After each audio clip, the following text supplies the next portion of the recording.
माखासे खौरां बिजोङाव श्रीजुत प्रमद बर' सारनि मार्टियास फेमिलिनि बाथ्राखौ 4 बोसोरनि उनावहाय रायखांनाय खोनादों आरो जायफोर एनायै नांनानै थानाय बिथांमोननि बाथ्राखौ 4 बोसोरनि उनाव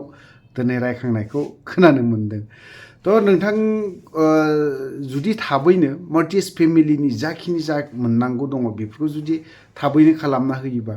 बै 4 बोसोराव मा खालामना थायामोन। दिनैसो एनायै नांनानै थानाय बिथांमोननि बाथ्राखौ मिडियायाव स्रायनो बिराद मोजां मोखां सुस्रानो गोरों जादों माथो। थ' जेखियानो जाया मानो बेखौ जुदि थारैनो जुदि नोंथाङा जुदि मावथारदोंमोनबा मावबायमोनबा मोजांनि बाथ्रा। थ' मोजां गासैबो सफैजोबनांगौ। जों दा नैबेखौसो बुंनो लुबैदों 4 बोसोर मा खालामा बै 3 बोसोर बारग'नाय टाइमाव मा खालामनानै थाखो एथ' बोसोर नोंथांमोना दाथ' बुंसिगोन आइननि गेजेरजोंसो माखासे बै समावनो माखासे जायफोर एनायै नांनानै थानाय ना बेफोरखौ बोसोरसेनि उनावनो फटाफटनो खामानिखौ मावनो हायोमोन। नोंथाङाथ' गावनि पलिटिक्स लाबालाबखौसो नायगासिनो दङ। एथ'राब पलिटिक्स खालामलायनानै जेबो लाब गैया। जोंनि बर'नि पलिटिक्स ना एसामिसावबो दिनैहाय स्टेटआवबो बिराद उजुल गुजुल बेबा बेखौ एसामिसाव दा मा निउस हिट जानानै दङ जानायनि फारसे जानानै दं। सोरबाया मोसौ बेदर जानायनि सोरबा अमा बेदर जानायनि सोर मा जागोन जाय बिनि खेथ्रआव जाद्लायनानै दङ लेथ्रा पलिटिक्स। गुबुन स्टेटआव माबायदि जादों बेलेग रोखोम जाना दं। जोंनिया आसामाव बा आरो बिटिसिआथ' एकदम दुनियानि लेथ्रासिन माने मा होननानै बुंगोन बेबा बेखौ सोरबाया दिनै गोजोन माबा खौसेथि जानायनि बाथ्रा बुंगोन। सोरबाया दिनैहाय माबा मोनसे दाथ' नैबे जायफोर एनायै नांनानै थानाय ना 25आव टपिकआ बेनोल' जागोन। थांनाय बाराव रनजित बसुमतारिया साख्रि होजोबगोन होनना बुंदोंमोन।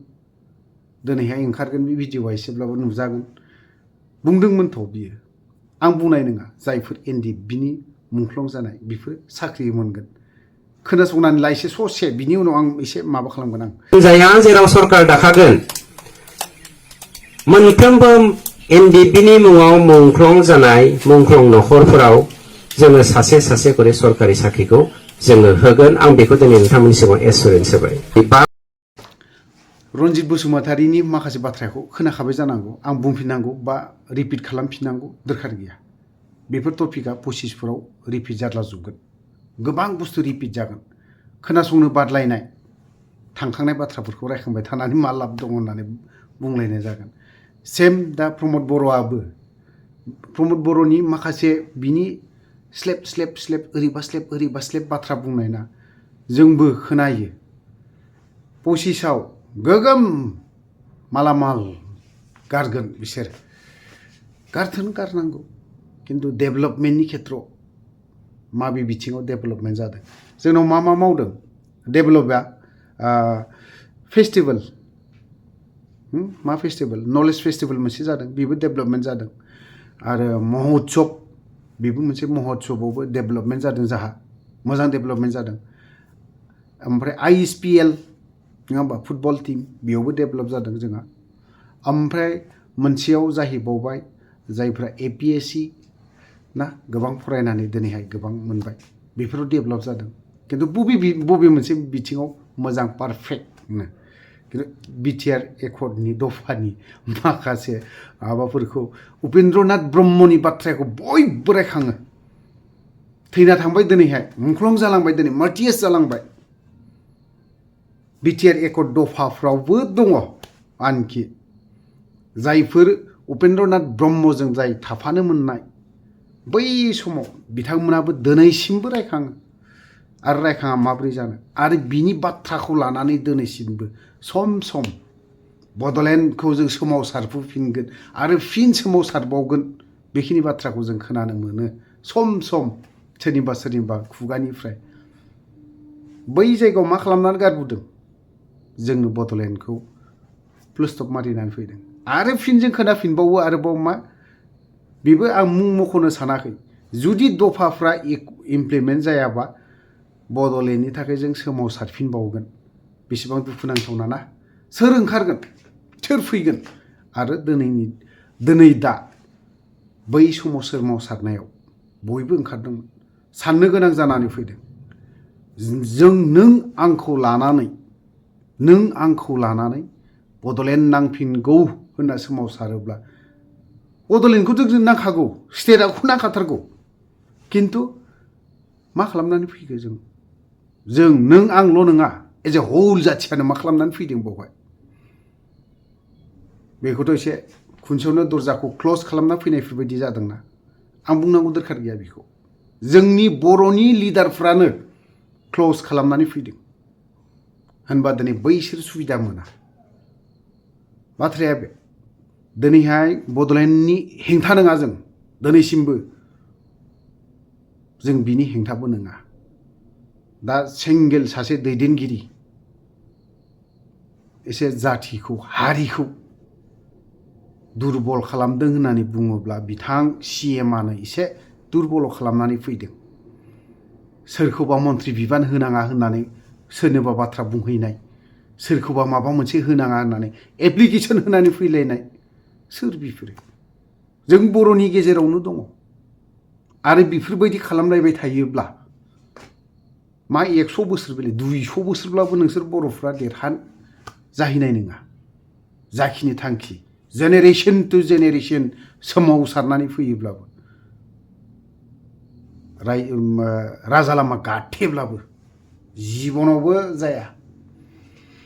आं सोरबा सासेखौ जुदि माबा मोनसे खालामनो बिनो उमुक बिबान होनांगौ होननानै लिरथेनानै फैयोब्ला एप्लिकेसन हैलायनानै जुदि बन्द खालामोब्ला मा जागोन बेफोरो आं मुं मख'नो सानाखै दे सोरनो मा होनो नागिरदोंमोन सोर मा एप्लिकेसन हैदों किन्तु जों बर'नि गेजेरावनो दङ बेफोरो जों बर'नि गेजेरावनो दङ सोर बिलाय दङ बर'नि गेजेरावनो एफोर लेथ्रा पलिटिक्स गेलेनानै मा लाब दङ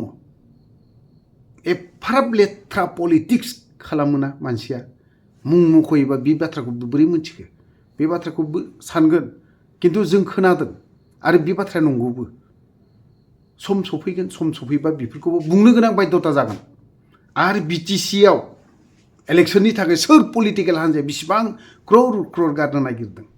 बै कौटि थाखा बहानि मानो होनो हायाखै सरकाराव फैनो थाखाय क्रर थाखा गारनो नागिरो बा बेफोरखौ जुदि रायजोनि डेभेलपमेन्टनि थाखाय माबा मोनसे खामानियाव इउज खालामोमोनबा जों पलिटिक्सआ नोंखौ रायजो राजाया मोजां मोननानै भट होबाय थागोन नों आं बुंदोंना जोंनि आसामाव दासिमबो सासेल'नो पलिटिशियान मोजां दं जायनि जाहोनाव बियो दिनै केम्पेइन खालामा बारा आंनि नुनायाव नोजोराव सोर बियो बङाइगावनि फणिभूषण बर'नि पलिटिक्सआव सासेबो केम्पेइन खालामा लाफानो फैसा गारा लाफानो देरहायाखै साधारन काउन्सिल इलेक्शनाव कौटि थाखा गारनो गोनां जायो फणिभूषण बायदिया मानोथो आराम केम्पेइन खालामा जेला इलेक्शन सफै बिनाव मा बेसेदों केम्पेइन खालामो गैया बारा खालामा जोंनि बर'फोरनियासो हर सान मा बर'फोरा एसामिसफोरनियावबो AJPआनो माबायानो होन कंग्रेसआनो होन BJPआनो होन बा माबा माबि दल संगठनानो पलिटिकेल हान्जायानो होन खालामनो गोनां बाध्यता जायो जों बर'नि पलिटिक्सआथ' एकदम लेथ्राथार मोजां नङा थ' गोलाव बाथ्रा बुंबाय दा नैबे मोनसेखौ एसे साननो गोनां जानानै फैदों पलिटिक्स खालामनो गोसो खालामलाय सोरबा आबसुनि जानानै थैनाय सोरबा BLTनि जानानै थैनाय सोरबा NDFBनि जानानै थैनाय बेफोरनि सायाव पलिटिक्स दा खालामलाबाय आं बेफोर अयनाय जागोन बेफोरनि सावा नांगोन जाय पलिटिशियानफोर नांगोन जोंनि UPPLनि नैबे CM बिखौथ' मा होनगोन मा होनना बुंबावगोन एखेबारे दुनियानि माने दासो नोंसोरनि पलिटिक्सआथ' UPPLआ नै पसिसाव थागोन ना थाया जोंहा बिसास जानो गैयाना मा आसा नोंसोरनि सायाव 4 बोसोर एफा बोसोर थाबाय NDFBनि EM दंलायो जेबोखौनो मावा बिसोरो MCLA EMनो MLAफोरबो दङ जेबो मावा खारन बेखौ प्रमद बर'आ बुंना दोन्दों नोंसोर जेबो खालामनो नाङा आं दङ बेवहाय मा समाव मा खालामनांगौ बेखिनि बाथ्रा बुंखानाय बियो जाय हक जेखियानो जाला दिनै जाखिनि स्टेटमेन्ट होनाय प्रमद बर'आ बिटिआरनि सिएमआ जिखिनि स्टेटमेन्ट होनाय उइदिन बिथाङा बुंनो थाबैनो मोनगोन खिन्थु नायनि डिसेम्बरावथ' नै जोब्बायानो 15 तारिख 16 तारिखआनो हाबबायानो 15 16आनो 30 तारिखआ सफैनो मा बेसे थैदो सप्ता खनसेसोल'नो 10-15 दिनसोल'नो गैलानोसै अब्लानो गोदान बोसोर 2025 हा मिनिथाव बर'नि पलिटिक्स बर'नि नैबे दानि पलिटिक्स गोदान कारेन्ट सोलिबाय थानाय पलिटिक्स इन्टारेस्टिं गावनि बेनिफिट इउपिपिएलआ सिदा सिदि बाथ्रा सायाव बिराद सेहेरा बानायना लादों दै खिन्थु सिङाव सनस्राथार जेबो गैया सिङाव एकदम मुला बायदि सनस्राखाथार जेबो गैया नों सोरखौबा माबा मोनसे खालामनाय बा दहायथ' बा सासे इउपिपिएल बिराद सेहेरा जों मोनसे जायगायाव सा लोंनानै गारियाव जिरायदों स्करपिअ गोसोजों होलांबायानोसै मा खालामनो सानदों बिसोरलाय इन्टारेस्टिं नुगोन सानसे सम सफैगोन बेफोरनिबो बाथ्रा बुंनायनि आरो बे मानसिनि फटकआबो दङ सेहेरा दं दांनानै होगोन आं थ' गोलाव बाथ्रा बुंबाय बावहाय जुदि माखासे बाथ्रा बुंनाया जुदि गोरोन्थि जादोंब्ला गासैबो बर' रायजो राजानाव क्षमा बा निमाहा बिनाय थाखाबाय थ' लोगोफोर आं बावहायनो दोनथ'नो सानबाय जय बर' हारिनि